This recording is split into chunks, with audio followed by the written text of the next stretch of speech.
एक बार शादी समारोह के उपरांत एक बारात वापस लौट रही थी।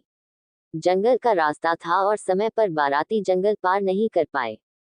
रात हो गई तो वे रास्ता भूल गए। फिर सुबह हुई लेकिन दिन भर भटकने के बाद भी उन्हें कोई गांव न मिला। आखिर भूखे प्यासे वे कब तक रहते।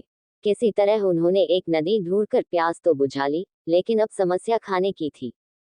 जंगल में कौओं को छोड़कर और कोई पशु पक्षी भी नहीं दिखाई दे रहे थे। भूख से बिलबिलाते कुछ युवकों ने कौओं को ही मारकर खाने का निर्णय ले लिया। बारातियों में से ही किसी बीड़ी पीने वाले के पास माचिस थी तो उसने लकड़ियां ढूंढकर आग लगा दी। रात का समय था तो उन्हें कौओं को पकड़ने में भी ज्यादा परेशानी नहीं हुई। कौवे पकड़ पकड़ कर आते रहे और लोग उसे भून भून कर खाते रहे।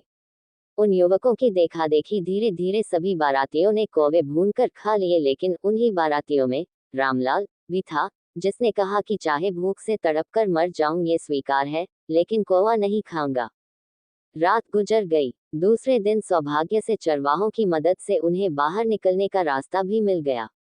लेकिन अब समस्या ये थी कि रामलाल, जिसने कौवा नहीं खाया था, वह जाकर पूरे गांव में ये बात बताएगा कि सबने कौवा खाया है। इस बात पर मंत्रणा हुई, फिर सर्वसम्मति से एक योजना बनाई गई। वे लोग जैसे ही गांव के नजदीक पहुंचे सारे एक साथ चिल्लाने लगे, रामलाल ने कौवा खाया है। बहुमत के आगे इकलौते रामलाल की कौन सुनता।